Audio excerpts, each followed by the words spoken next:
اعوذ باللہ من الشیطان الرجیم بسم اللہ الرحمن الرحیم۔ معزز سامعین و ناظرین، آج سے ہم الحمدللہ آنے والی عید الاضحیٰ کے موضوعات پہ گفتگو کریں گے۔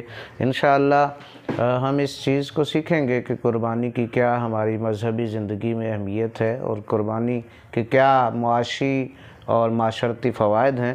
تو رسول اللہ صلی اللہ علیہ وسلم کا فرمان ہے، قرآن مجید کے اندر اللہ کریم نے فرمایا فَصَلِّ لِرَبِّكَ وَانْحَرْ، اپنے رب کے ہاں قربانی کر اور نماز پڑھ۔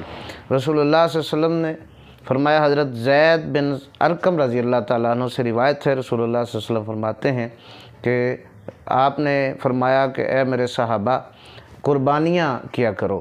صحابہ نے عرض کی، یا رسول اللہ صلی اللہ علیہ وسلم، قربانی کا کیا فائدہ ہے؟ رسول اللہ صلی اللہ علیہ وسلم نے فرمایا کہ اللہ تعالیٰ قربانی کے ہر جانور کے ہر بال کے بدلے انسان قربانی کرنے والے کو نیکیاں عطا فرماتا ہے۔ اور صحابہ نے عرض کی، یا رسول اللہ صلی اللہ علیہ وسلم، اس جانور کی اون کے بارے میں کیا فرماتے ہیں؟ تو حضور نے فرمایا، اون کے بھی ہر بال کے بدلے اللہ تعالیٰ قربانی کرنے والے کو نیکیاں عطا فرماتے ہیں۔ اور ایک دوسری حدیث مبارکہ میں نبی کریم صلی اللہ علیہ وسلم نے ارشاد فرمایا کہ ایام قربانی میں اللہ تعالیٰ کو انسان کا کوئی عمل اتنا پسندیدہ نہیں ہوتا جتنا قربانی کرنے کا عمل اللہ تعالیٰ کو محبوب ہوتا ہے اور اللہ تعالیٰ پسند فرماتے ہیں۔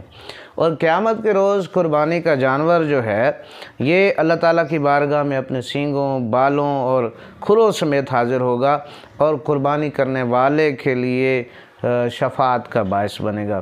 رسول اللہ صلی اللہ علیہ وسلم نے حضرت سیدہ فاطمہ الزہرا سلام اللہ علیہا کی بارگاہ میں عرض فرمایا کہ اے فاطمہ، اپنے قربانی کے جانور کو خود پکڑ کر لاؤ اور اسے اللہ کی بارگاہ میں قربان کرو، کیونکہ قربانی کے جانور کے خون کا پہلا قطرہ زمین پر گرنے سے پہلے اللہ تعالیٰ قربانی کرنے والے کے تمام گناہوں کو، پچھلے گناہوں کو معاف فرما دیتے ہیں۔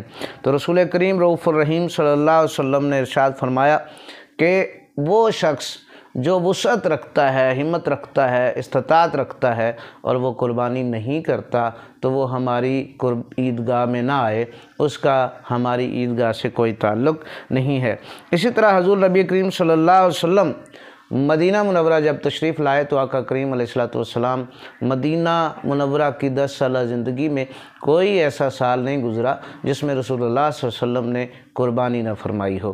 آپ اکثر جو ہے وہ قربانی فرمایا کرتے، اور حجۃ الوداع کے سال حضور نبی کریم صلی اللہ علیہ وسلم نے 100 اونٹ کی قربانی پیش فرمائی، اور ان میں سے 63 اونٹ خود حضور صلی اللہ علیہ وسلم نے اپنے ہاتھ مبارک سے ذبح فرمایا، اور باقیہ اونٹ حضرت علی کرم اللہ وجہ الکریم کو فرمایا گیا کہ وہ یہ قربانی فرمائیں۔